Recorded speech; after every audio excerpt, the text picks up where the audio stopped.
साहेब जी के जन्म की जानकारी है, उनके इस पृथ्वी लोक को छोड़कर सतलोक गमन की घटना भी कुछ कम रहस्यमयी नहीं है। इस पुस्तक के अनुसार कबीर साहेब मगहर नामक स्थान से सशरीर अपने धाम सतलोक चले गए।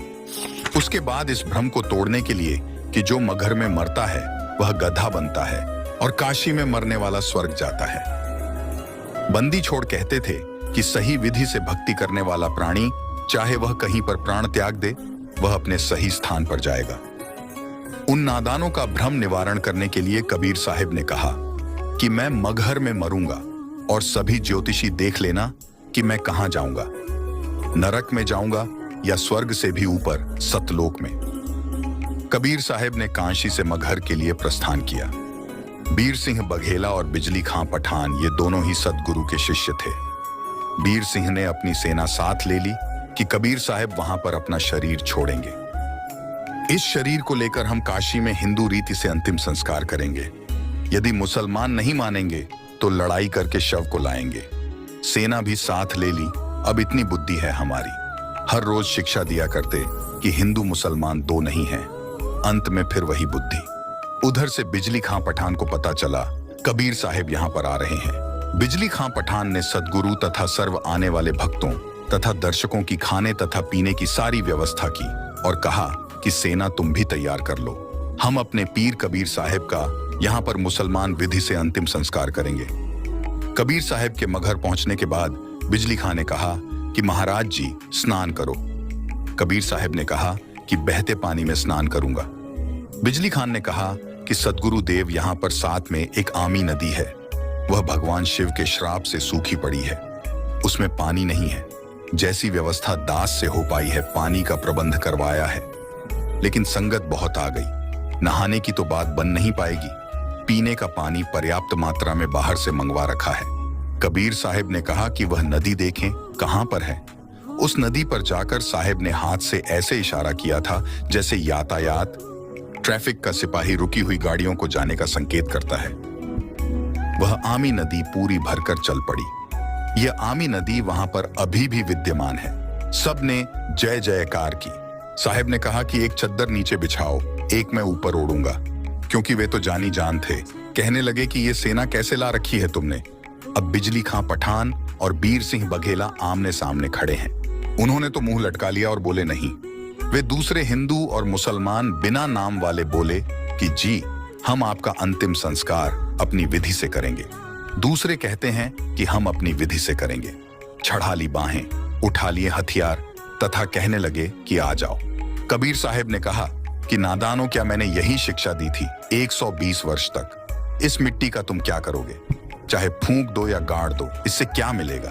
तुमने क्या शिक्षा ली मेरे से? सुन लो, यदि झगड़ा कर लिया तो मेरे से बुरा नहीं होगा। वे जानते थे कि ये कबीर साहिब परम शक्ति युक्त हैं। यदि कुछ कह दिया तो बात बिगड़ जाएगी।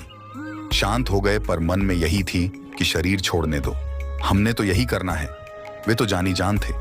उस दिन गृह युद्ध शुरू हो जाता, सत्यानाश हो जाता, यदि साहेब अपनी कृपा न बख्शते। कबीर साहिब ने कहा कि एक काम कर लेना, तुम मेरे शरीर को आधा आधा काट लेना, परंतु लड़ना मत। ये मेरा अंतिम आदेश सुन लो और मानो। इसमें जो वस्तु मिले उसको आधा आधा कर लेना। महीना माघ शुक्ल पक्ष, तिथि एकादशी, विक्रमी संवत 1575 सन 1518 को कबीर साहिब ने एक चद्दर नीचे बिछाई और एक ऊपर ओढ़ ली। कुछ फूल कबीर साहिब के नीचे वाली चद्दर पर 2 इंच मोटाई में बिछा दिए।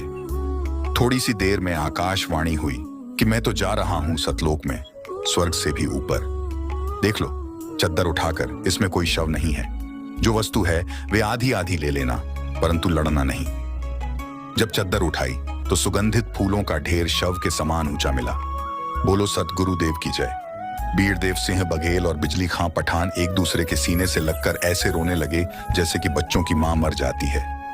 फिर तो वहां पर रोना धोना मच गया। हिंदू और मुसलमानों का प्यार सदा के लिए अटूट बन गया।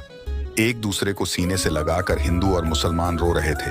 कहने लगे कि हम समझे नहीं, ये तो वास्तव में अल्लाह आए हुए थे और ऊपर आकाश में प्रकाश का गोला जा रहा था। बोलो सदगुरु देव की जय सत साहेब। तो वहां मगहर में दोनों धर्मों, हिंदुओं तथा मुसलमानों ने एक एक चद्दर तथा आधे आधे सुगंधित फूल लेकर 100 फुट के अंतर पर एक एक यादगार भिन्न भिन्न बनाई, जो आज भी विद्यमान है, तथा कुछ फूल लाकर काशी में, जहां कबीर साहेब एक चबूतरे चौरा पर बैठकर सत्संग किया करते, वहां काशी चौरा नाम से यादगार बनाई। अब वहां पर बहुत बड़ा आश्रम बना हुआ है। मगहर में दोनों यादगारों के बीच में एक साझा द्वार भी है। आपस में कोई भेदभाव नहीं है। हिंदू और मुसलमान ऐसे रहते हैं कि जैसे सगे भाई रहा करते हैं। उनसे हमने बात की थी तो उन्होंने कहा कि हमारी आज तक धर्म के नाम पर कोई लड़ाई नहीं हुई। वैसे कहा सुनी तो घर के घर में हो जाती है, फिर भी हमारी आपस में धर्म के नाम पर लड़ाई नहीं होती है। बिजली खां पठान ने दोनों यादगारों के नाम 500 बीघा जमीन दी, जिसमें हिंदू तथा मुसलमान अपने प्रबंधक कमेटी बनाकर व्यवस्थित किए हैं। कबीर परमेश्वर नामक पुस्तक में दी गई कबीर साहिब के सशरीर सतलोक जाने की जानकारी के साक्ष्य को प्रमाणित करने के लिए हमारी टीम पुनः उत्तर प्रदेश के संत कबीर नगर जिले में स्थित मगहर नामक स्थान के लिए निकल